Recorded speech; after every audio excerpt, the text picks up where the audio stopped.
Programme में आपको खुशामदीद कहते हैं। मैं असदुल्ला खान हूं। आज जुडिशल कमीशन का इजलास हुआ है। यह अहम तरीन इजलास था। इसको वकला ने या वकला के एक तबके ने इसे मुतनाज़े इजलास करार दिया है और हम इसे हंगामा खेज इजलास भी कह सकते हैं। उसकी वजह यह है कि इसमें दो जजेस ने और पाकिस्तान तहरीक इंसाफ के दो यानी 4 मेंबर्स ने मजमूई तौर पर इससे वॉकआउट किया। अब ऐसे में वॉकआउट तो कर गए, लेकिन बहरहाल जुडिशल कमीशन में अक्सरियत उन लोगों की मौजूद है जो जज लगा सकते हैं। तो यही वजह है कि फिर 6 जजेस का तकर्रुर किया गया है और एक आर्जी जज, कायम मकाम जज जस्टिस मियां गुल हसन औरंगजेब इस्लामाबाद हाई कोर्ट से उनका आर्जी तौर पर सुप्रीम कोर्ट में बतौर जज तकर्रुर किया गया है। अब ये आर्जी जज क्या होता है, ये कितने अरसे के लिए होता है और क्या अगर इनकी खिदमात जब दरकार ना हो तो क्या फिर इनको वापस भेजा जा सकता है, एक ये भी सवाल है जिस पर बात करना ज़रूरी है। आज ही इस्लामाबाद में वकला ने एहतजाज भी किया है। इस्लामाबाद के रेड जोन को जाने वाले तमाम गेट्स बंद कर दिए गए थे, सिर्फ एक मागला का रास्ता खुला छोड़ा गया था, लेकिन वकला का मुख्तलिफ जगहों पर एहतजाज जारी रहा। वो रेड जोन में जाने की कोशिश करते रहे, कहीं पर पुलिस से मुठभेड़ भी हुई और कश्मीर हाईवे भी कुछ जगहों से ब्लॉक की गई। कुछ वकला ने बड़े सख्त किस्म के कलेमात भी कहे। तो ये जो एहतजाज है वकला का, ये क्या रंग लाएगा और ये क्या करना चाह रहे हैं, इन तमाम चीज़ों पे हम बात करेंगे। मेरे साथ जस्टिस रिटायर्ड शाइक उस्मानी साहब मौजूद हैं। बहुत शुक्रिया जस्टिस साहब, आपको खुशामदीद कहते हैं। रियासत अली आज़ाद साहब हमारे साथ मौजूद हैं, सदर हैं इस्लामाबाद हाई कोर्ट बार के। रियासत साहब, आपको भी खुशामदीद। सबसे पहले तो सर ये बताइए कि ये जो आज जुडिशल कमीशन का इजलास हुआ है, इसमें जस्टिस मंसूर साहब ने खत लिखा हुआ था कि इसको मौखर किया जाए जब तक कि 26वीं तरमीम को सुनना लिया जाए। इसमें कुछ इस्लामाबाद हाई कोर्ट के जजेस का ख्याल था कि जब तक ये सीनियोरिटी वाला मामला तय ना हो जाए इस्लामाबाद हाई कोर्ट में, तब तक ये जुडिशल कमीशन का इजलास नहीं होना चाहिए। बैरिस्टर अली जफर ने भी खत लिखा था कि भाई ये इस्लामाबाद हाई कोर्ट में सीनियोरिटी का मामला आप पहले तय करें, फिर उसके बाद ये इजलास हो। तभी आज वॉकआउट भी किया गया है या बाइकआउट भी किया गया है इस इजलास का। आपके ख्याल में ये मौक़िफ़ दुरुस्त था इन तमाम जजेस का भी, जो इस वक्त सिटिंग जजेस हैं इस्लामाबाद हाई कोर्ट के हों या सुप्रीम कोर्ट के हों, कि भाई इसको मौखर कर दिया जाए, ये मुतालबा या मांग दुरुस्त थी आपके ख्याल में? देखिए, ये मुतालबा तो यकीनन नहीं होना चाहिए था, क्योंकि एक जब मुल्क में एक आइन है और हालांकि लोग 26वीं आइन की जो तरमीम थी उसके खिलाफ हैं वकला हजरात और बहुत से दूसरे लोग, लेकिन वो बसूरत आइन का हिस्सा है। जब तक कि वो कल अदम ना डिक्लेयर कर दिया जाए, सुप्रीम कोर्ट में केस मौजूद है, तब तक वो मुल्क आइन का हिस्सा है। और जहाँ तक कि जुडिशल कमीशन का ताल्लुक है, उसने उसको फॉलो करना है। वकला की जो दरखास्तें हैं और वकला के जो व्यूज़ हैं कि उसको मौखर किया जाए जब तक कि 26th अमेंडमेंट को ना सुना जाए, ये बिल्कुल सही नहीं है। क्योंकि अगर ऐसा होने लगे तो हर एक मामले पर लोग यही कहेंगे कि अच्छा इसको आप रोक दें, जब तक ये ना हो जाए तब तक आप ये सुन नहीं सकते। इस तरह से मुल्क नहीं चलता। जो आइन है उसका चाहे जितना भी गलत हो वो अपनी जगह पर, लेकिन है तो आइन, जो कि मेजॉरिटी 3/4 मेजॉरिटी ने उसको एक्सेप्ट किया है, तो उसके लिहाज से तो फैसला करना है। अब ये अलग बात है कि अगर फर्ज किया वो 26th अमेंडमेंट जो है वो उसको कलअदम डिक्लेयर हो जाती है, तब उसके बाद यकीनन जो करना चाहें करें। लेकिन फिलहाल जो उन्होंने किया है, मेरे ख्याल में सुप्रीम जस्टिस काउंसिल ने, उसमें कोई गलती नहीं है। जहाँ तक कि वकला हज़रात के प्रोटेस्ट का ताल्लुक है, ये वकला को ये ज़ेब नहीं देता कि वो किसी आइन के खिलाफ खड़े हों और कहें कि ये ना करें वो ना करें। ऐसे मुल्क नहीं चलता। चाहिए। लेकिन इसमें जस्टिस साहब जो बुनियादी नुक्ता है इस्लामाबाद हाईकोर्ट के 5 जजेस का जिन्होंने खत लिखा था, वो ये कहते हैं कि अगर 15वें नंबर के एक जज को इस लिस्ट में जो मामला वो समझते हैं कि हल तलब है, और ये चीफ जस्टिस सुप्रीम कोर्ट ने भी कहा था, चीफ जस्टिस ऑफ पाकिस्तान ने, कि हमारे पास आएगा, हम इसे टेकअप करेंगे और फिर हम देखेंगे कि इस मामले में सीनियरिटी लिस्ट क्या बननी है। अब वो समझते हैं कि अगर 15वें नंबर के जज को दूसरे नंबर पर लगा दिया जाए तो फिर उनको भी जो कंसिडर किया जा सकता है सुप्रीम कोर्ट में ले जाने के लिए, जबकि अगर उनकी सीनियरिटी लिस्ट में वो 12वें नंबर पर हों तो फिर उनको कंसीडर नहीं किया जा सकता। तो वो समझते हैं कि एक बड़ी गलती का एहतमाल रह सकता है इसमें। देखिए, अब ये तो अलग चीज़ है ना कि सीनियरिटी का जो ताल्लुक है वो तो उसका इससे कोई ताल्लुक नहीं है ये 26th अमेंडमेंट से। अब ये आप नहीं कह सकते कि ये ना हो तो वो नहीं हो सकता, वो ना हो ये ना हो सकता है। देखना ये है कि 26th अमेंडमेंट हिस्सा है कॉन्स्टिट्यूशन का कि नहीं है। ये हिस्सा है, अपनी जगह पर है, और जब अगर वो हिस्सा है तो उसको यकीनन फॉलो करना पड़ेगा। अब उसको पोस्टपोन कर देना वो एक अलग चीज़ है। वो तो एक आपस में बैठ करके बातें कर लेते बजाय शोर शराबा के। अगर सब मिल करके बैठ के डिस्कस कर लेते और इस चीज़ पे राजी हो जाते सब लोग कि होना चाहिए, फिर तो ठीक था। लेकिन ये तो नहीं किया। यहाँ पे प्रोटेस्ट मार्चेस हो रहे हैं, दूसरे हो रहे हैं। ये मेरे ख्याल में वकला को जेब नहीं देता। वकला को जेब नहीं देता। रियासत एजाज साहब, आपने क्यों एहतजाज किया है आज?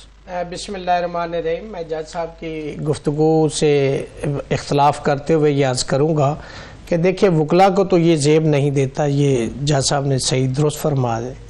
क्या जजेस साहबान को ये जेब देता है जो इन जिस तरीके से ये तरमीम हुई है और जो तरमीम apparently on the face of racket है, आप देखें तो वो आर्टिकल 8 से रिपग्नेंट है, वो आर्टिकल 175 से आर्टिकल 3 से रिपग्नेंट है, वो 2 to 7 के अगर देखा जाए तो उस किताबें नहीं है। फिर जो ट्राइकोटमी ऑफ पावर का एलिमेंट दिया गया कॉन्स्टिट्यूशन के अंदर, supremacy of constitution, independence of judiciary, 1996 supreme court, page number 324, उसके अंदर ये सारी चीजें। रियासत आप तो बड़ी जेनेरिक सी बातें कर रहे हैं ना, आप स्पेसिफिक बात कर रहे हैं ना कि कहां पर लॉ वायलेट हुआ है।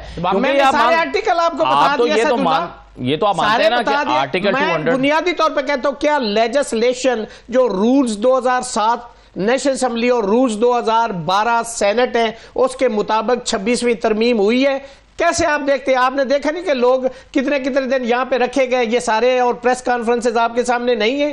चलिए शाइख उस्मानी साहब, एक चीज तो ये फरमा दीजिएगा कि आपकी राय में ये जो आर्टिकल 200 है, अब अगर एक जज हाईकोर्ट से एक हाईकोर्ट से दूसरे हाईकोर्ट में जाते हैं तो आपके ख्याल में क्या उन्हें नया हल्फ लेने की जरूरत है? क्योंकि इस्लामाबाद हाईकोर्ट के 5 जजेस की ओपिनियन ये है और उन्होंने इस सिलसिले में रिप्रेजेंटेशन भी दायर कर रखी है, वो समझते हैं कि नया हल्फ होना चाहिए।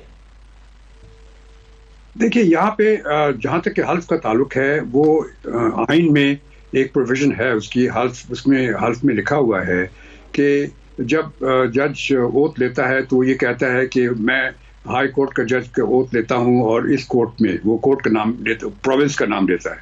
लेकिन चूंकि यहाँ पे इस्लामाबाद में तो प्रोविंस है नहीं, इस्लामाबाद तो एक फेडरल टेरिटरी है, तो वहाँ पर अगर कोई आ जाता है तो वो फिर सारे सूबे जो हैं वो बराबर होते हैं। तो हल्फ लेना और उसमें मेंशन करना और ये कहना कि सिर्फ जिस दिन से वो हल्फ लेगा उस दिन से सीनियरिटी होती, ये तो सही नहीं होगा। क्योंकि एक हाई कोर्ट का जज जब किसी कोर्ट में हाई कोर्ट का जज है तो वो वहाँ से अगर ट्रांसफ़र होता है तो ये तो कहना बिल्कुल गलत होगा कि जब उसको ट्रांसफ़र करेंगे तो उसकी जितनी पुरानी सीनियरिटी है वो ख़त्म हो जाएगी और वो फिर उसकी नई सिरे से शुरू होगी। ये तो बिल्कुल नाइंसाफ़ी है और इसको करना गलत है। और हल्फ लेना जो इतनी इंपॉर्टेंट चीज़ नहीं है। हल्फ तो एक दफ़ा लिया जाता है कि मैं हाई कोर्ट का जज बनूंगा और हाई कोर्ट के जज के तौर पे काम करूंगा, चाहे इस कोर्ट पे करे चाहे दूसरे कोर्ट पे करे। जी, इसमें रियासत साहब आपको पॉइंट ऐड करना चाह रहे हैं? मैं इसमें मेरा जज साहब से सवाल है कि जो जज जैसे जनाब ने फरमाया कि मैं बतौर फलां गुलाम रसूल जज इस्लामाबाद हाई कोर्ट, तो वो तो उस जज उस हल्फ के तहत उस हाई कोर्ट के अंदर जज तैनात, वो कभी भी यहाँ का जज तैनात नहीं हुआ। अगर उसकी सीनियरिटी, तो क्या आर्टिकल 200 के अंदर उसकी सीनियरिटी का जिक्र है? उसकी जो ट्रांसफ़र की टाइम है कि जी 6 महीने साल, वो उसके अंदर मेंशन है? क्या इसके ऊपर जो चीफ जस्टिस ने फरमाया कि इसकी सीनियरिटी हम जुडिशल कमीशन में देखेंगे, लेकिन शाम को एक रोस्टर जारी होता है उसमें सीनियरिटी 7 जजेस की डिस्टर्ब कर दी जाती है? क्या ये जो AIR 1994 पेज नंबर 268 है, इंडियन जजमेंट है, क्या ये उसके मैंडेट के मुताबिक? उसमें तो उन्होंने लिखा हुआ है 2 रीजंस है, फॉर डिस्पेंसेशन ऑफ जस्टिस, और दूसरी बात उन्होंने लिखा in the interest of general public उसकी ट्रांसफर हो सकती है। या ऐसा कोई रेफरी जज, कोई ऐसा स्पेशलिटी उसकी हो कि जी DB सुन रही थी, डाइसेंट आ गया है और उस केस को सुनने के लिए आर्जी तौर पे उसको, आपने तो उसको उठा के एक उस जज से जो 26वीं तरमीम के आर्टिकल 175A में लिखा हुआ कि 3 सीनियर जजेस में से चीफ जस्टिस बनेगा, आप 3 माह से सीनियर जज उठा के लाए। ये बदनीति नहीं? कितने लॉज है जो कि मेलस और मेलाफाइडिंग की बुनियाद पे सेट साइड हुए और उनका रास्ता रोकने के लिए किया गया। मुझे पता है वो यहां आ गए हैं, इसका मतलब है कि मैं सदर इस्लामाबाद हाई कोर्ट, मैं कल सिंध में चला जाऊं तो मैं सिंध का सदर बन जाऊंगा। मैं आर्जी तौर पे अगर वहां पे जाता हूं, मैं खिताब करता हूं, मैं तकरीर करता हूं, लॉ का एक मैकेनिज्म है। आर्टिकल 200 में मुझे बताएं, ये तो साइलेंट है।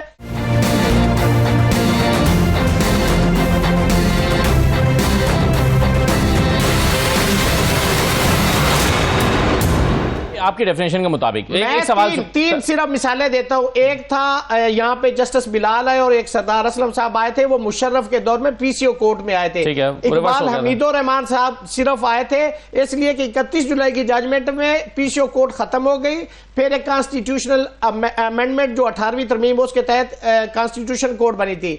इकबाल हमीदुर रहमान साहब इसलिए आए थे कि चूंकि बाकी जजेस के नाम प्रपोज उन्होंने करे थे, ये आइन में उस वक्त प्रोवाइडेड था। लेकिन आप इसी तरह फायजी साहब भी direct chief justice Balochistan high court लगे। मेरा आपसे सवाल यह है जो कि शायद उस्मानी साहब का भी सवाल है कि अगर फर्ज कीजिए जस्टिस मोहसिन अख्तर कियानी साहब को आपने लाहौर हाई कोर्ट ट्रांसफर करना है तो क्या वहां जाके वो 40वें नंबर के जज लग जाएंगे?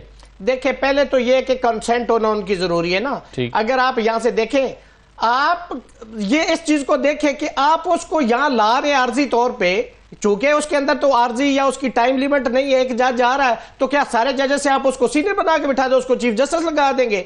जो 5 साल 4 साल 6 साल से सीनियर प्यूने चलता आ रहा, एक जज बाहर से ला के उसको आप वापस कर देंगे? ये जस्टिफाइड है। इसमें एक नुक्ता जो जज साहब इस्तेमाल होता रहा है ना, वो ये है कि जी ये मेलाफाइड इंटेंशन के तहत किया गया है ताकि इस्लामाबाद हाईकोर्ट के वो जजेस जिन्होंने खत लिखा था और अभी दोबारा लिखा है, उस वक्त वो खत जो पहले लिखा था उसका अगरचे मतन डिफरेंट था और अब मौक़िफ़ मुख्तलिफ है, एक और मौजू मुख्तलिफ है, लेकिन चूंकि इन जजेस ने खत लिख रखा है तो इनको हमने चीफ जस्टिस नहीं बनने देना, इसलिए हम हाई कोर्ट से एक नीचे से उठा के दूसरे हाई कोर्ट से लेकर आएंगे।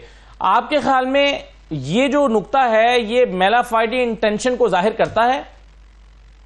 देखिए, मेलाफाइड इंटेंशन तो हमारे मुल्क में हर एक दूसरे आदमी को समझता है कि वो मेलाफाइड है, लेकिन यहाँ पे तो आपको देखना है कि आइन में क्या प्रोविजन है। आइन में साफ प्रोविजन ये है कि जब एक जज का ट्रांसफर होता है दूसरे कोर्ट से, तो जो 26th अमेंडमेंट में है, तो उसकी सीनियरिटी वही रहेगी जो कि उसके पुरानी कोर्ट में थी। अब उसको कैसे आप चेंज करेंगे सर? लेकिन ये आईनी तरमीम में तो ये नुक्ता मेंशन नहीं किया गया मेरा ख्याल, अगर मैं गलत नहीं कह रहा, सीनियरिटी का करें दोबारा ताकि उसको सही करें।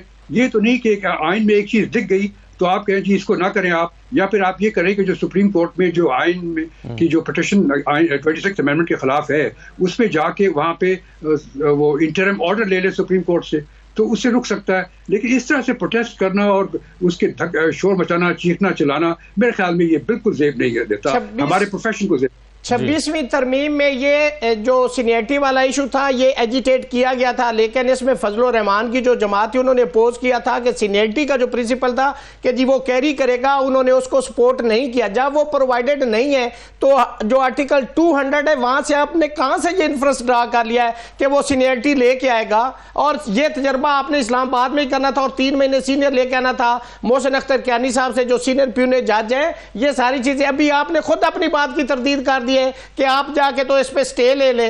तो हम तो यही कह रहे थे, आज भी हमने यही कहा कि जब तक 26वीं तरमीम ये इस वक्त मौजूदा सुप्रीम कोर्ट के जो फुल कोर्ट है वो नहीं सुनती, इसको डेफर कर दें। चूंकि आप अपनी सियासी तैनातियां करके जजेस बिठा के अपनी मर्जी की तादाद बना के हमारी पिटीशनें फुल कोर्ट में लगा के उसको डिसमिस करेंगे तो क्या हम इससे मुतमिन हो जाएंगे? एक में जज शाइक उस्मानी साहब, मैं सर एक चीज और बता दीजिए, आज जो मियां गुल हसन औरंगजेब साहब जो हैं उनको सुप्रीम कोर्ट का आरजी जज लगाया गया है, एक्टिंग जज। ये एक्टिंग जज क्या, ये एक्टिंग जज जो है जी है तो आरजी जज सुप्रीम कोर्ट का बना सकते हैं आप जी। ये कोई हाई कोर्ट के अंदर एडिशनल जज बनते हैं 1 साल के लिए, लेकिन सुप्रीम कोर्ट में ऐसी कोई प्रोविजन नहीं। बिल्कुल ठीक है, नहीं ये एक्टिंग जज आप कह रहे हैं बना सकते हैं सुप्रीम कोर्ट में, जो मैं नहीं, सुप्रीम कोर्ट में इस तरह की कोई प्रोविजन नहीं। अच्छा, तो ये यानी आपके ख्याल में ये जुडिशियल कमीशन आज फैसला किया है ये दुरुस्त नहीं है कि सुप्रीम जी, इसको नहीं होना चाहिए। अच्छा, चलें, ये तो बिल्कुल आपके ख्याल में सर आपकी राय क्या है इस पे? मैंने भी पहली दफा ये सुना है। हम तो इस वक्त पाकिस्तान में नए से नए तजर्बा से देख रहे, नए से नया तजर्बा देख रहे हैं। ये पोस्टिंग ट्रांसफर वाला पहला केस हमने देखा है। देखिए, मुझे बताएं कि उस पोस्टिंग को भी आप देख ले जो ट्रांसफर हुई है और इस तैनाती को भी देख ले। या डाक जजेस होते हैं या कंफर्म जजेस, लेकिन सर ये मेरे पास है कि जो ही उसका नोटिफिकेशन सदर पाकिस्तान वापस ले लेंगे उसको घर भेज देंगे। ये कौन सा जज सुप्रीम कोर्ट है? नहीं, लेकिन कंडीशन के साथ आप लेके जा रहे हो? इसमें जंगी जदून साहब भी मेरे साथ मौजूद है, उनकी राय भी मैं लूंगा, लेकिन पहले जस्टिस शाइक उस्मानी साहब, ये आइन का आर्टिकल 181 मेरे सामने पड़ा है, वो कहता है एक्टिंग जजेस का उसमें टाइटल के साथ लिखा है 1 any time when the office of a judge of the Supreme Court is vacant or a judge of the Supreme Court is absent or is unable to perform the functions of his office due to any other cause। और फिर आगे उसकी details भी दी गई हैं। तो ये तो आइन के आर्टिकल 181 में 181 में गिवन नहीं है सर। नहीं, वो और बात है। देखिए यहाँ पे ये है कि अभी जुडिशल कमीशन जो है वो नए जजेस अपॉइंट कर रहा है। हाँ। सुप्रीम कोर्ट इस वजह से नहीं अपॉइंट कर रहा क्योंकि कोई वैकेंसी नहीं है या कोई एब्सेंट है या कुछ ऐसी बात है। यहाँ पे सारे जजेस को अपॉइंट किया जा रहा है। उसमें ये कहना कि आप तो ठीक है, आप तो परमानेंट जज होंगे, ये जो है वो परमानेंट जज नहीं होंगे, ये तो बिल्कुल सरासर गलत है और नाइंसाफी है। सही है। और आर्जी जज इसलिए होता है कि वहां पे जो मौजूदा एग्जिस्टिंग जजेस साहबान है वो due to certain reason physically mentally is disable to discharge his duty. अच्छा। और वक्ती तौर पे आपको वहां पे जरूरत पड़ गई तो आप जज को आर्जी तौर पे किसी भी हाई कोर्ट में से आप ले जा सकते हैं। लेकिन ये तो फ्रेश तैनातियां हो रही है यार, अल्लाह ही है बस। चले मैं जहांगीर जदून साहब, आपकी राय इस पर क्या है? ये जो मियां गुल हसन औरंगजेब साहब को सुप्रीम कोर्ट का आर्जी जज लगाने की मंजूरी दी गई है, ये आर्जी जज क्या होता है? क्या सुप्रीम कोर्ट में लगाया जा सकता है? कितने अरसे के लिए लगाया जा सकता है? ये उनको ट्रैप कर रहे हैं, ना इधर का छोड़ना चाहते हैं ना उनको रिफ्यूज कर देना चाहिए। इस तरह तो वो कहीं मैं नहीं जाता हूँ, क्या उसको जबरदस्ती तो नहीं ले जा सकते। ये तो उनके साथ बहुत बड़ी ज्यादती कर रहे हैं। या तो आप जिस तरह बाकी की अपॉइंटमेंट करिए फिर उनको भी अपॉइंटमेंट करो। ये तो बड़ी मतलब पहली दफा हम सुन रहे हैं। जदून साहब, अगर फर्ज कीजिए 3 महीने के बाद ये पोजीशन वेकेंट नहीं रहती और आरजी का मतलब तो है ना कि फिर कभी भी उनकी पोजीशन खत्म हो सकती है, तो क्या उसके बाद वापस वो इस्लामाबाद हाईकोर्ट में उसी पोजीशन पे चले जाएंगे या घर जाएंगे? फिर यही तो मसला है ना, इसका अनसर्टेनिटी है। तो वो तो फिर इसलिए ना उनको खराब करना चाहते हैं। यदि वो सुप्रीम कोर्ट से फारग हो तो वो सुप्रीम कोर्ट के जज फिर हाई कोर्ट में उसकी पोजीशन देखो ना। वो क्या है मतलब, एक आप जज जो है चलो 2 महीने के लिए हाई कोर्ट की अपीलें सुनता रहा है, फिर आगे हाई कोर्ट में फिर वो हाई कोर्ट के जज लग गए। इस तरह थोड़ा ही होता है। तो उनके साथ ज्यादा उनको रिफ्यूज कर देना चाहिए कि मैं आर्जी तौर पर जो है मुझे अब या तो अपॉइंटमेंट परमानेंट होनी चाहिए ना। अब इसमें मुल्क के अंदर देखे ना, आइन के साथ हमने पहले कहा है 26वीं तरमीम में खिलवाड़ कर रहे हैं। अब आइन के साथ जितनी खिलवाड़ करते जाएंगे ये खुद इसके अंदर फंसते जाएंगे। तो ये तो इनका पहले कौन सा काम जो है वो ठीक कर रहे हैं, अभी जो इन्होंने ये वाला कर दिया। तो आइन के देखें 26वीं तरमीम ने इस मुल्क के अंदर जुडिशरी की जो आज़ादी थी उस पर कारी ज़रब लगाई है, कदगन लगा दी है और आइन का बेसिक स्ट्रक्चर ही चेंज कर दिया है। अभी देखिए ना, सुप्रीम कोर्ट में ये ज्यादा जजेस भी ला रहे हैं, ये इसलिए ला रहे हैं कि अगर फुल कोर्ट बैठे तो उसका डिसीजन जो है उनके फेवर में आए। ये तो मकसद ही है इसमें, वरना तो उन्होंने नहीं। लेकिन सर आप ये इंटेंशन कैसे इंटरप्रेट कर सकते हैं? हो सकता है इंटेंशन ये हो कि जो पेंडिंग केसेस है वो जल्द से जल्द निपटाए जाए, इसलिए जजेस की तादाद बढ़ाई जा रही है। तो भाई मेरे असदुल्ला खान, मेरे भाई पेंडिंग केसेस तो सबसे ज्यादा डिस्ट्रिक्ट जुडिशरी में है और हाई कोर्ट में है। डिस्ट्रिक्ट जुडिशरी में रिफॉर्म्स क्यों नहीं लाते? लोग उधर ख्वार हो जाते हैं 8-8, 10-10, 12-12 साल केस लेके। तो वो उधर जो है रिफॉर्म्स करने वाली बात है, डिजिटलाइज करें, प्रोग्राम को रिफॉर्म करें। ये तो एक मतलब है अपने एजेंडे पे चलने के वाली बात है ना, अपना एजेंडा आगे लेके चल रहे हैं। वो कहते हैं जी जजों ने क्यों लिखा है कि जी एजेंडे पे चल रही है सुप्रीम कोर्ट जो है एजेंडे पे प्रामा फिशाई वो जो होता है ना एविडेंस, कहते हैं जी सर्कमस्टांसेस क्या कहते हैं। तो आप सर्कमस्टांसेस की चेन की कड़ी से कड़ी मिलाएं। ठीक है, चलिए सर, मैं अगर आप इजाजत दें तो मैं छोटा सा ब्रेक लेता हूं। आज जो इस जुडिशल कमीशन के इजलास में एक तल्ख कलामी का सा माहौल रहा और कहा जा रहा था कि जजेस एक पेज पर हैं, ख़ास तौर पर justice chief justice of Pakistan और जस्टिस मंसूर साहब के बारे में इनिशियली कहा गया कि ताल्लुकात दोनों के अच्छे हैं। लेकिन आज इस झगड़े से, और अगर इसको झगड़ा कहना दुरुस्त है तो अगर हमारे मेहमान भी मानते हैं कि ये झगड़ा है क्योंकि तल्ख जुमलों का तबादला हुआ है, फाइल पटकने की बात भी हुई है और फिर वॉकआउट करने की बात भी हुई है, तो इससे क्या तासुर जाएगा और क्या इंपैक्ट आएगा सुप्रीम कोर्ट के ऊपर? क्योंकि ऑलरेडी एक तनाव मौजूद है और चीफ जस्टिस ऑफ पाकिस्तान कह चुके हैं हाल ही में एक मुलाकात में जो सहाफियों के साथ हुई थी कि मैंने काफी कोशिश की है इस तनाव को कम करूं, लेकिन ये हो जाएगा। अपनी उम्मीद उन्होंने जाहिर की थी। कैसे होगा? एक छोटे से ब्रेक के बाद इस पर भी बात करते हैं, हमारे साथ रहिए।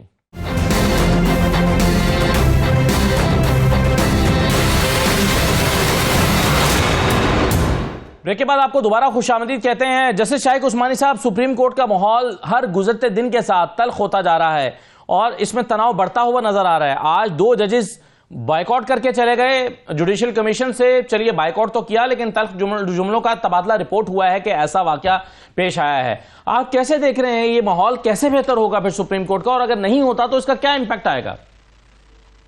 देखिए, बड़े अफसोस की बात है जो आजकल हो रहा है सुप्रीम कोर्ट में, जिस तरह जजेस खतूत लिख रहे हैं और प्रोटेस्ट कर रहे हैं, ये कभी आज तक नहीं हुआ, ना होना चाहिए। ये तो मेरे ख्याल में जजेस की डिग्निटी के खिलाफ है।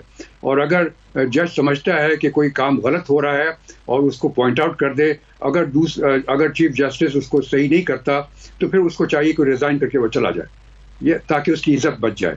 ये नहीं कि इस तरह से प्रोटेस्ट करना, ये मेरे ख्याल में जजेस को जेब नहीं करता। सर अच्छा, अब जजेस को जेब नहीं देता सर, लेकिन अब होगा क्या आपके ख्याल में? इसका इम्पैक्ट क्या होगा सुप्रीम कोर्ट के अंदर? माहौल तो डिस्टर्ब हो रहा है। जी बिल्कुल, माहौल खराब हो गया सुप्रीम कोर्ट का। इस तरह से तो कोर्ट्स नहीं चलेगी हमारी, और हमारे जजेस में इतनी हिम्मत नहीं है कि वो रिजाइन करके चले जाएं। अगर 2 जजेस भी रिजाइन करके चले जाते हैं तो एकदम से मामला सही हो जाएगा। अच्छा, अब नए जजेस तो आ ही रहे हैं, तो चलिए 2 जजेस और लगा दिए जाएं। अब आज 6 लगाए गए हैं, एक आरजी भी लगाए गए हैं, तो और लगा दिए जाएं। अच्छा, इसमें एक चीज मुझे बताइएगा रियासत अली आजाद साहब, क्या जस्टिस मियां गुल हसन औरंगजेब साहब के पास ये ऑप्शन होगा कि वो इनकार कर दें कि भाई मैं नहीं आना चाहता सुप्रीम कोर्ट? हाँ, वो कर सकते हैं। और ये आरजी ना हो रहे हों और परमानेंट अपॉइंटमेंट हो रही हो, फिर भी उनकी कंसेंट जरूरी है। हर हाल में कंसेंट जरूरी है, दोनों सूरतों में उनकी कंसेंट जरूरी है। अब देखें, वो तो क्योंकि आईन का आर्टिकल जिसका हवाला मैं दे रहा हूं उसमें तो आप किसी रिटायर्ड जज को भी आरजी जज लगा सकते हैं। मैंने आपको उसका थोड़ा सा मैकेनिज्म आवाम के समझने के लिए कि ये नहीं, सुप्रीम कोर्ट में 15 जजेस हैं, मैं मिसाल दे रहा हूं, और वहां पे 15 जजेस ही की जरूरत है। उनमें से एक जज साहब बीमार हो जाते हैं, फिजिकली मेंटली वो कोर्ट नहीं आ सकते, वो केसेस नहीं सुन सकते, तो फिर उस वैक्यूम को पूरा करने के लिए आर्जी तौर पे किसी भी हाई कोर्ट से उसको बुलवाया जा सकता है, जब तक वो आप कह रहे हैं कि इस आर्टिकल 181 की रूह मुख्तलिफ है। रूह अपॉइंटमेंट इज समथिंग एल्स और ये तैनाती है समथिंग एल्स। ये आर्जी तौर पे इसलिए होता है कि कोई जज साहब आज छुट्टी पे, लेकिन सुप्रीम कोर्ट को जरूरत है, पेंडेंसी है, कोई केस है। आप कह रहे हैं कि हर चीज में इंटेंशन का मसला है हुकूमत की, इसमें क्या इंटेंशन ये है कि he is the most favorite person in 3 most senior judges to become Chief Justice of Islamabad High Court। अब एक जज साहब आप प्यूने बना लिया, इनको आप आर्जी तौर पे ऊपर ले गए और फिर नीचे से आप इंडेक्ट करे, उसमें से अपनी मर्जी का आप चीफ जस्टिस लगाना चाहते हैं। ये इंटेंट क्लियर है, इसमें तो कोई लंबी चौड़ी साइंस ही नहीं है, कोई रॉकेट साइंस नहीं है कि जो समझ तो आप खुद कहते हैं कि जस्टिस सरफराज डोगर को चीफ जस्टिस लगाने के लिए लाया गया है, इसलिए तो फिर इसमें क्या मोहसिन साहब को तो उन्होंने रोका है। अभी जो प्रेशर है, जो एजिटेशन है, जो जजेस के खतूत है, जो सुप्रीम कोर्ट में जजेस के खतूत है और जुडिशल कमीशन के अंदर डिसेंट आ गया है, उसकी वजह से ये सारी चीजें ये मनूवर की जा रही है। ला जो होता है ना, वो देखता है कि बिल्कुल स्टेट और उसमें ये लेफ्ट राइट नहीं होता। जहांगीर जदून साहब, आजकल एक IMF का वफ्द भी आया हुआ है पाकिस्तान, और वो हैरानकुन तौर पर माली मामलात का जायजा तो एक अलग बात है, वो तो ले गई, लेकिन वो जुडिशल कमीशन का जो तरीकाकार है जजेस को अपॉइंटमेंट का, उसकी बात करेगा। वो सुप्रीम कोर्ट जाएगा, वो जजेस से मिलेगा और वो पाकिस्तान में अदलिया की आजादी के हवाले से देखेगा। अब ये तो नहीं कहा गया कि ये जो IMF का वफ्द है, इसकी रिपोर्ट की बुनियाद पर आपके प्रोग्राम की मंजूरी होगी या अगली 1 साथ की मंजूरी होगी, लेकिन बहरहाल अगर IMF का वफ्द ये जायजा ले रहा है तो ये सिग्निफिकेंट है। तो आप फिर इस माहौल में कि जब ये तैनातियां, ये जजेस के नामों की लाहौर हाई कोर्ट में जो जज लगाए गए हैं, यहां पर जो जज लगाए गए हैं, और जिस तरह से हुआ है, और ये जो डिबेट है, और फिर आज एहतजाज हुआ है, ये आज का एहतजाज भी तो IMF का ये वफ्द नोट कर रहा होगा, इन सारी चीजों पर क्या इम्पैक्ट होगा? नहीं, देखें, डेफिनेटली वो देखते हैं कि जो सिस्टम ऑफ गवर्नेंस है पाकिस्तान में वो किस तरह है। तो जो इंडिपेंडेंस ऑफ जुडिशरी है वो तो बहुत इंपॉर्टेंट फैक्टर है इसमें। अगर आपको इंडिपेंडेंट जुडिशरी नहीं मिलेगी तो IMF जो है या कोई भी मुल्क जो है वो नहीं चाहता कि उस मुल्क के अंदर उसकी अपनी जो मॉनेटरी स्टेक है वो खराब हो, या जो भी उसके मॉनेटरी एग्रीमेंट होते हैं। लेकिन अगर आप जुडिशरी को कंट्रोल कर लेते हैं तो फिर आपको पाकिस्तान के अंदर लोग इसके चीखो पुकार कर रहे हैं कि इंसाफ नहीं मिल रहा, तो बाहर की दुनिया आप इसलिए तो बाहर की डायरेक्ट इन्वेस्टमेंट कोई नहीं आ रही। सिर्फ आपको कोई अगर देना भी है तो वो लोन देता है, वो लोन भी वो कहता है हमारा सिक्योर नहीं है जब तक आपकी गवर्नेंस सिस्टम ठीक नहीं है, क्योंकि वो लोग कहते हैं कि हमारा लोन के जो पैसे हैं वो जाया ना हो जाए, आप जहाँ पे स्पेंड कर रहे हैं या जिस काम के लिए स्पेंड कर रहे हैं उसी के मुताबिक चलें।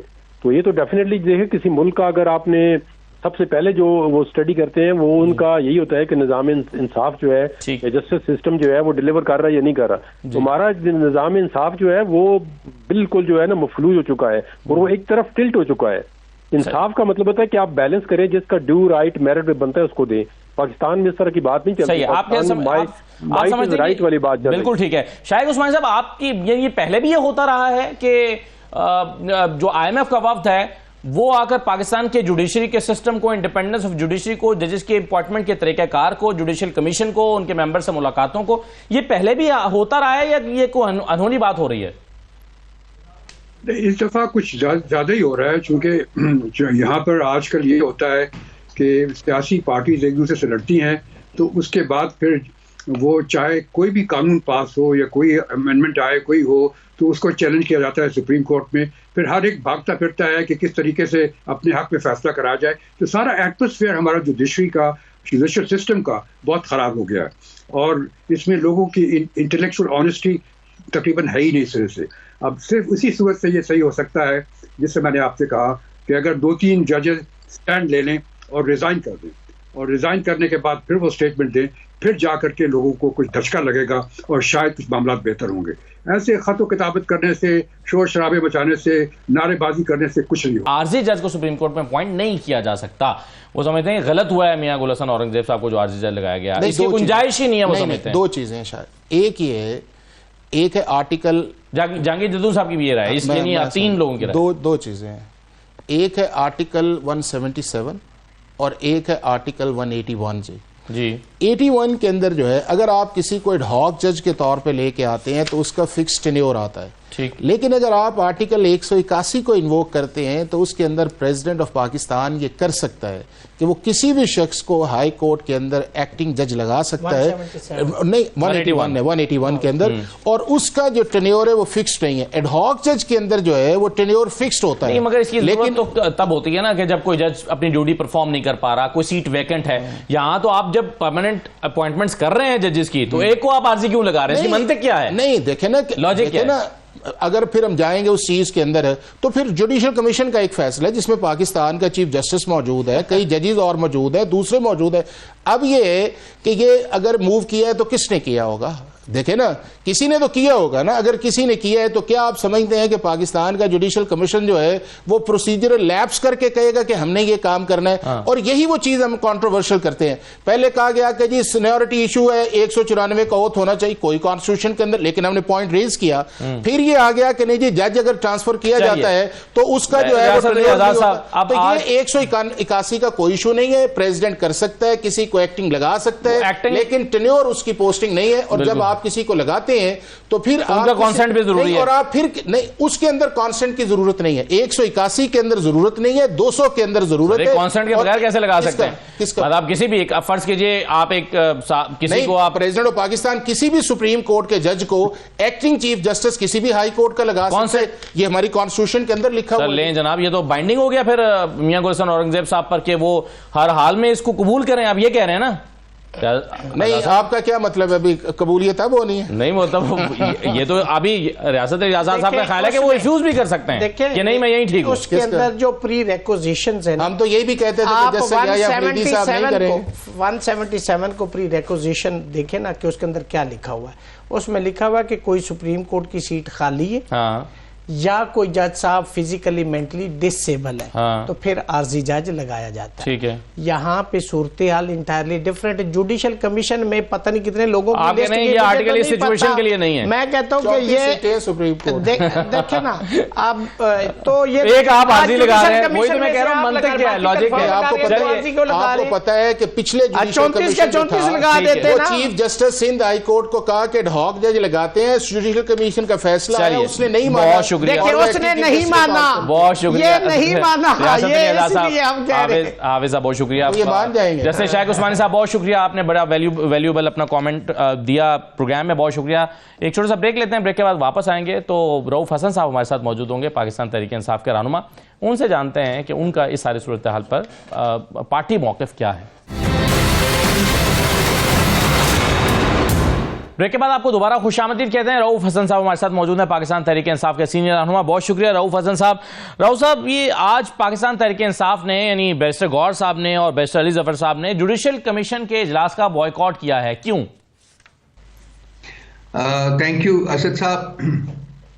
ये जब पहले जुडिशल कमीशन की बात हुई थी हमारी कमेटीज में, तो उस वक्त भी पार्टी में दो आरा पाई जाती थी, लेकिन ये सोचते हुए कि चूंकि अब 26 कॉन्स्टिट्यूशनल अमेंडमेंट जो है वो इनेक्ट हो गई है, लागू हो गई है, तो इसलिए हमें इस प्रोसेस का हिस्सा बनना चाहिए और कोशिश करनी चाहिए कि जो लॉजिक और रीजन की बेसिस के ऊपर और स्पेसिफिक लोगों के कैरेक्टर, क्रेडिबिलिटी, इंटेग्रिटी और दूसरी ऐसी चीजों की बेसिस के ऊपर सिलेक्शन में मदद दें। आमिर फारूक साहब आए हैं, chief justice Islamabad high court.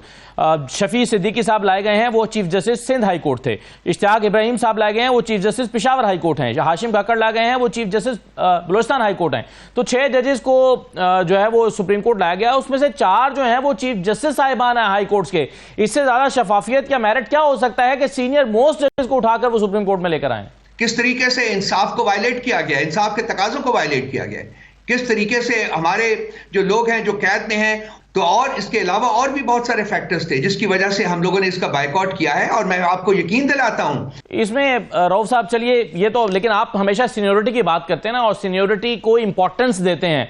आपका जो जुडिशल कमीशन बनाने का मुतालबा है उसमें भी आप कहते हैं कि हाई कोर्ट के या सुप्रीम कोर्ट के 3 सीनियर मोस्ट जजेस को ले आए। फिर अभी कल बैरिस्टर अली जफर साहब ने खत लिखा था, उनका कंसर्न भी सिक्योरिटी लिस्ट है। तो जब सीनियोरिटी लिस्ट है, तो जब सीनियोरिटी ही आपका सबसे बड़ा इशू है सर, तो फिर जब सीनियर मोस्ट जजेस को लाना, फिर आपका इतराज क्या है? जी देखिए असद साहब, जब आप किसी बाहर की हाई कोर्ट से जज लेके आते हैं तो वो फिर सीनियरिटी में सबसे नीचे से उस दोबारा ओथ लेता है ना, और उसके बाद वो सबसे जूनियर मोस्ट होता है। और जूनियर मोस्ट जो है, आप अगर जजेस लेके आते हैं और उनकी नई ओथ के बाद भी उनको सीनियर मोस्ट जज के तौर के ऊपर आप कोर्ट में करते हैं, तो ये इंसाफ के तकाजों का कत्ल है।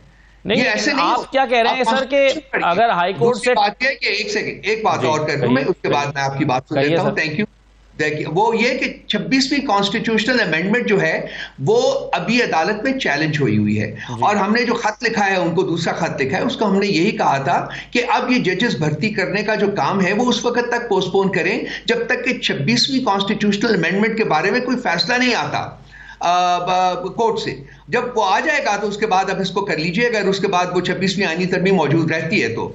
ये अभी एक ऐसी तरमीम जो कि चैलेंज हुई है कोर्ट में, उसके तहत आप नए जजेस से कोर्ट स्टफिंग कर रहे हैं। ये मामला तो बहुत ही ज्यादा violative of constitution and rule of law है। नहीं, आप रऊफ साहब ये कह रहे हैं कि अगर हाई कोर्ट से जज ट्रांसफर होकर दूसरी अदालत में आए तो नया हल्फ लेना जरूरी है, आप ये कह रहे हैं? जी, नया हल्फ लेना पड़ता है जी, बिल्कुल बिल्कुल नहीं, लेकिन हल्फ लेगा वो सर। लेकिन अगर किसी भी अदालत से किसी दूसरी अदालत में ट्रांसफर होगा, ये अभी अली जफर साहब ने बहुत अच्छी तरह एक्सप्लेन किया है। ठीक है, नहीं, लेकिन सर इस पॉइंट को सलमान अकरम राजा साहब ने भी बहुत अच्छी तरह एक्सप्लेन किया, और मेरे शो में बैठकर उन्होंने ये कहा है कि आर्टिकल 200 को देखें तो इसके मतन को देखते हुए अपेरेंटली नए हल्फ की जरूरत नहीं है। वो समझते हैं कि चलिए इस पर बहस करनी है तो हो सकती है, या मजीद इस पर डिस्कशन हो सकती है, लेकिन जरूरत नहीं है। सुन लीजिए सलमान राजा ने मेरे प्रोग्राम में क्या कहा है। देखिए, इस पे बहस तो की जा सकती है, मुझे कोई वाज़े मतन में तो चीज़ नज़र नहीं आती जो तकाजा करती हो कि नया हल्फ लिया जाए। तो मुझे नहीं लगता कि इस बहस का भी कोई ख़ास फ़ायदा होगा उन लोगों को जो इन तबादलों से या इस ट्रांसफ़र से नाला हैं। तो आप इस्लामाबाद हाईकोर्ट के 5 जजेस से इत्तेफाक नहीं करते कि अगर ट्रांसफ़र होकर आप आएंगे तो नया हल्फ लेना पड़ेगा नई अदालत के लिए? देखिए, मैं इख्तलाफ भी नहीं करता, मैं कह रहा हूँ ये बहस तलब ज़रूर है, लेकिन कोई वाज़े बात नहीं है। इस पर बहस हो सकती है। आप आर्टिकल 200 का जब मतन पढ़ते हैं तो उसमें बज़ाहिर कोई नए हल्फ की बात नहीं है। ये सरे दस्त आर्टिकल 200 में नए हल्फ की जरूरत नजर नहीं आती, लेकिन ये बहस तलब मामला है। अच्छा, रऊफ हसन साहब वो कह रहे हैं कि आर्टिकल 200 को अपेरेंटली देखें, उसका मतन देखें तो नए हल्फ की जरूरत नजर नहीं आती, और अगर आप बहस भी कर लेंगे तो मेरे ख्याल में इसका कोई नतीजा नहीं निकलेगा। तो सर बड़ी वाज़ेह राय है सलमान राजा साहब की। देखिए, अली जफर साहब की भी बड़ी वाज़ेह राय है, उनका भी आप पॉइंट सुना दीजिए, वो भी लोगों को सुना दीजिए। उन्होंने कहा है कि नए हल्फ की जरूरत है। इसके अलावा मेरी को तकरीबन 1 दर्जन बहुत ही सीनियर वकला से इस सिलसिले में बातचीत हुई है, और वो भी उन्होंने भी यही कहा है कि जी नए हल्फ की जरूरत है, और जब नया हल्फ होगा तो वो जूनियर मोस्ट जज बनेगा, वो चीफ जस्टिस नहीं बन सकता हाई कोर्ट का। ये जो स्टफिंग हो रही है, ये अपनी पसंद के चीफ जस्टिस बनाने के लिए हो रही है। सो इसका मतलब ये हुआ कि पार्टी की बेंचेस है, ताकि फॉर्मेशन ऑफ बेंचेस जो है वो ऐसे लोगों के कंट्रोल में रहे जो उनके मनपसंद बेंचेस जो है ना उनको तरतीब दे सके। तो रऊफ साहब ये कहा जा सकता है फिर कि पार्टी के अंदर जो लीगल माइंड्स हैं उनके दरमियान एक डिस्प्यूट मौजूद है या डिफरेंस ऑफ ओपिनियन मौजूद है इस नुक्ते को लेकर? देखिए ये जैसे कि सलमान अकरम राजा साहब ने भी इसको क्लियर चिट नहीं दिया, उन्होंने किया है कि जी ये बहस तलब है, इसके ऊपर बहस हो सकती है, होनी चाहिए, उन्होंने भी ये फरमाया। लेकिन अपेरेंटली उनको लगता है कि नए हल्फ की जरूरत नहीं है, ये भी तो उन्होंने कहा है ना जी। वो कहते हैं कि लगता है, उनके अल्फाज देखिए कि लगता है कि नए हल्फ की जरूरत नहीं है, लेकिन जो बहुत सारे सीनियर वकला हैं वो ये कह रहे हैं, और सलमान अकरम राजा साहब ने भी कहा है कि जी ये बहस तलब है, इसके ऊपर बहस हो सकती है। तो ये मामला जो है ये बिल्कुल एक क्लैरिटी नहीं है इसमें। और इसी कॉन्टेक्स्ट में फिर सेनेटर अली जफर साहब ने कहा है जी कि बिल्कुल नए हलफ की जरूरत है और वो नए हलफ के बाद वो जूनियर मोस्ट जज होगा। रऊफ साहब, शेर अफजल मरवत साहब का क्या स्टेटस है पार्टी के अंदर? बड़ा मौजू रहा जब जलसे में वो स्टेज पर अली मीन गंडापुर साहब के साथ बैठे थे, सलमान राजा साहब की तकरीर के दौरान उन्होंने उसको डिस्टर्ब करने की कोशिश की, नारेबाजी की और करवाई, और फिर अली मीन गंडापुर साहब जब आए तो उनसे पहले उन्होंने आकर माइक ले लिया, उन्होंने अनाउंसमेंट की, और फिर अली मीन गंडापुर साहब उनके हाथ पकड़कर फजा में बुलंद करके नारे लगाते रहे, यानी ऐसा लग रहा था कि वो उनको गैर मामूली अहमियत दे रहे हैं। पार्टी ने उनको शोकॉज नोटिस दे रखा है, उनकी इस वक्त स्टेटस क्या है? शो कॉज नोटिस है जी, और वो शो कॉज नोटिस के जो उन्होंने जवाब अगर दिया है तो उसकी बेसिस के ऊपर फैसला होना है, और ये मामला जो है पार्टी की अगली पॉलिटिकल कमेटी की मीटिंग में उठाया जाएगा और ये फैसला किया जाएगा। ये जो वो पार्टी के लिए इस वक्त का स्टेटस जो है मैं अर्ज कर दूं वो पार्टी के लिए टोटली रेलेवेंट है, बिल्कुल। और ये जो जबरदस्ती जलसों में आना और इस किस्म के काम करना जो है वो पहली दफा उन्होंने नहीं किया, उससे पहले भी बहुत दफा कर। आपके ख्याल में ये एक और जवाब है या एक और शोकॉज नोटिस का जवाब है कि एक पार्टी रहनुमा तकरीर कर रहे हैं और वो खड़े होकर उनके खिलाफ नारे लगवा रहे हैं? टेक्निकली यस, बिल्कुल है। सही है। आखिरी सवाल रऊफ हसन साहब, एक कन्फ्यूजन का मैं आपकी मौजूदगी का फायदा उठाते हुए और खात्मा करना चाहता हूं, क्योंकि एक आईजी जो खैबर पख्तूनख्वा के लगाए गए हैं जुल्फ़िकार हमीद साहब, उनके हवाले से पिछले दिनों इमरान खान साहब ने ट्वीट करते हुए कहा था कि एक मरतबा फिर आइन की धज्जियां बिखेरते हुए सूबाई हुकूमत के दिए गए 3 नामों को अपने पॉकेट लॉज के जरिए रद्दी की टोकरी में फेंककर खैबर पख्तूनख्वा में वफाक की मर्जी का आईजी इंस्टॉल कर दिया गया। ऐसा ही है सर? क्या इसमें वाकई केपी की मर्जी शामिल नहीं है आईजी को लगाते हुए? देखिए जी, अपेरेंटली कोई मर्जी शामिल नहीं है। विफाक ने पहले भी ढोंस से अपना आईजी और अपना चीफ सेक्रेटरी वहां रखा है, और अब भी जो नया आईजी आया है अंडरस्टैंडेबली वो भी विफाक ने यकतरफा तौर के ऊपर वहां भेजा है। तो इसके ऊपर पहले भी हम 1 साल से विफाक से डिमांड कर रहे थे, हमारी सूबाई हुकूमत के जी इनके कंसल्टेटिव प्रोसेस के जरिए जो उनके जो नॉमिनीज हैं उनमें से किसी को चुन के वहां दे, लेकिन इस दफा भी हमने भेजे थे जो नाम, उनमें से चुन के नहीं भेजा। इन्होंने अपना ही पसंद का आईजी जो है दोबारा वहां। लेकिन सर इसमें अगर आप इजाजत दें तो शेख वकास अकरम साहब से मैंने ये सवाल किया था, उन्होंने इसका क्या जवाब दिया था, ये आप सुन लीजिए जरा। देखें, अवेलेबल ऑप्शंस में से हमने सजेशन दी थी, हमने से मुराद हमारी पार्टी की गवर्नमेंट ने, और हमारी जो सजेशन नंबर 1 थी वो भी इन्होंने इग्नोर की, हमारी जो सजेशन नंबर 2 थी वो भी इन्होंने इग्नोर की। सारी सजेशंस इग्नोर करके हमारी जो आखिरी सजेशन थी आउट ऑफ अवेलेबल ऑप्शंस वो ये आईजी साहब थे, उनकी तैनाती हो गई। केपी गवर्नमेंट को कोई एतराज नहीं है। सर शेख वकास साहब ने कहा कि 3 ऑप्शन दिए थे, तीसरे ऑप्शन को उन्होंने लगा दिया, केपी गवर्नमेंट को कोई एतराज नहीं है। खान साहब जब कोई बात करते हैं तो खान साहब की बात मुकद्दम होती है भाई, मैं इसी के ऊपर ही इस बात का जवाब खत्म करूंगा। खान साहब ने फरमा दिया है, खान साहब ने जो मगर फैक्ट भी तो होगा ना, क्या खैबर पख्तूनख्वा हुकूमत ने 3 नाम दिए या नहीं दिए, ये तो फैक्ट होगा ना सर। ये मैं नहीं कह सकता, मैं केपी हुकूमत का नुमाइंदा नहीं हूं, इसलिए मैं उनके बिहाफ के ऊपर बात नहीं कर सकता, मैं पार्टी के बिहाफ के ऊपर बात कर सकता। राइट सर, तो फिर हम इसी कंफ्यूजन के साथ ही, यानी अभी मैं समझूं कि कंफ्यूजन बरकरार है, यानी कम से कम व्यूअर की हद तक मेरा नहीं ख्याल कि कोई कंफ्यूजन है। ये फेडरल गवर्नमेंट ने, विफाक ने अपनी पसंद का मनपसंद जो है वो आईजी जो है वो तैनात किया है वहां, कोई कंफ्यूजन नहीं। चलिए ठीक है, बहुत शुक्रिया आपका रऊफ हसन साहब प्रोग्राम में शिरकत करने के लिए। लेकिन शेख वकास अकरम भी सेक्रेटरी इत्तलात हैं पार्टी के, वो कैसे गलत इंफॉर्मेशन कोट कर सकते हैं, ये बहरहाल एक सवाल है। यह आज का प्रोग्राम था, इजाज़त दीजिए, अल्लाह हाफिज़।